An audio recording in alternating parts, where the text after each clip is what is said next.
Before I start telling you the story of the Silver Queen and its history and some of the deaths that did occur in the building, I thought I just might let some of you know what building used to stand on the vacant lot next door to the Silver Queen. To start at the beginning, it was originally just a little wooden hotel with 14 rooms, and they dismantled that in 1863. And that's when they built a 4-storey building, named it the International, and that had 100 rooms. But unfortunately that burnt down in the Great Fire of 1875. So they built the 6-storey International Hotel.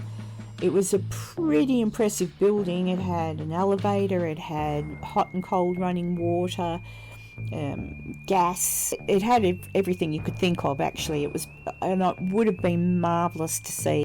But for those of you who wondered what stood there in that vacant lot, that is what stood there. A magnificent building, which unfortunately they never rebuilt, because when it did burn down in 1914, it was when the Comstock lode was starting to sort of not be as valuable, and people were leaving Virginia City, so they didn't see the point in rebuilding a big hotel like that.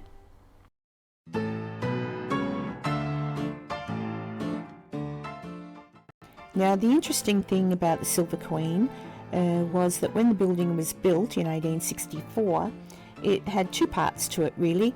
The Molinellis owned a hotel, the hotel part where the rooms are, and downstairs was run by a different gentleman, and that was known as the Capital Saloon. The Molinellis ran the upstairs part as a hotel, and the proprietor of the saloon downstairs, he ran his as the saloon. They were 2 separate entities. For those of you who are interested, Samuel Clemens, better known as Mark Twain, actually wrote most of his works for the Territorial Enterprise at the bottom of that building in the Capital Saloon. He had a little bit of a room there, and that's where he would write for the Territorial Enterprise.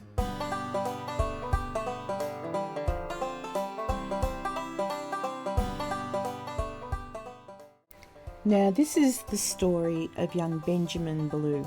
4:30 on the Friday afternoon, Benjamin was sitting in the Capital Saloon.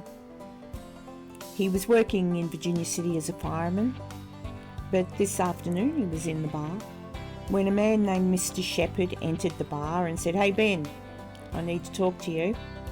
So Ben got up and walked outside. There was a bit of a kerfuffle, and witnesses over in the barber shop said that they saw Benjamin hit Shepherd, at which point they saw Shepherd pull a gun. Witnesses in the saloon said that when Ben got in there, he was shouting, "Help, help, stop him, he's going to shoot me." Benjamin was not armed, he didn't have a gun. Someone shouted, "Shepherd, stop." Shepherd did stop. Benjamin turned around to look at Shepherd, but Shepherd didn't put his weapon down. Shepherd pulled the gun and shot young Benjamin straight in the head. There was a trial, but the strange thing is that the jury decided to acquit Shepherd. A newspaper clipping from back in the day stated how most people in Virginia City were quite shocked that he was never found guilty. Young Benjamin's body was taken to San Francisco on a train. There is a marker to him on a family stone in New York. So a sad tale there of Benjamin Ballou, but it's a documented death in the Silver Queen.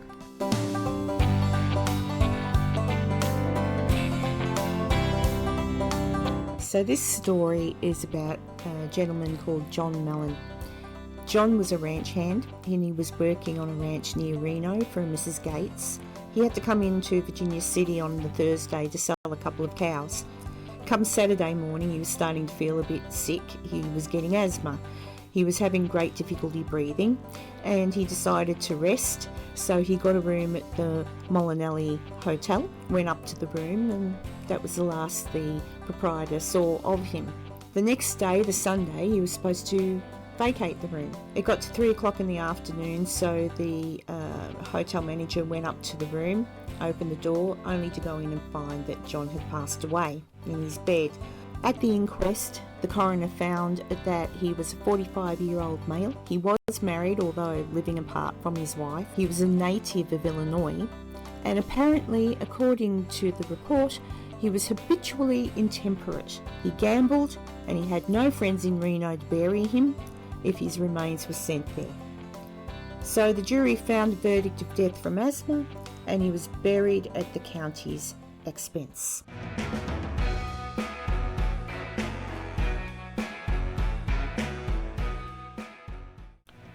This next story is a rather sad one.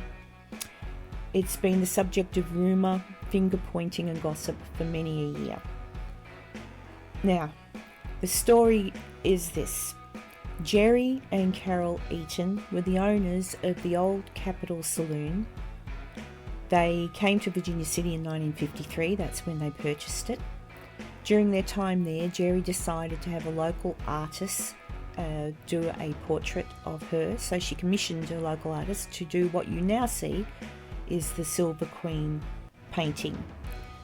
Once that was up on the wall, Jerry and Carol decided to rename the saloon and call it the Silver Queen. Now, much later on, it turns out that Carol was having an affair with a woman named Ruby, and he wanted to divorce. But as you can imagine, there was a lot of money involved with the hotel. They were getting licensing to have some poker machines and such put into the hotel. There was a lot going on. And also, when he did ask Jerry for a divorce, she said no, because she didn't believe in divorce. One day, Carol was not in town. He was out of town on business. The local people heard a gunshot ring out.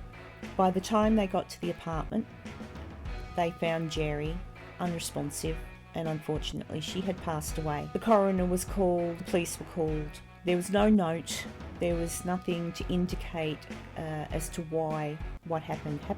According to the coroner and the coroner's report, it was self-inflicted. Now, I have put a copy of the coroner's report in this video. If you want to freeze frame the video, you can read it yourself. Not long after Jerry's death, Carol married Ruby. 2 years after the marriage, Carol passed away. Ruby remarried to another gentleman, and they continued to run the hotel. So that's the story of Jerry, and a sad death connected to the Silver Queen.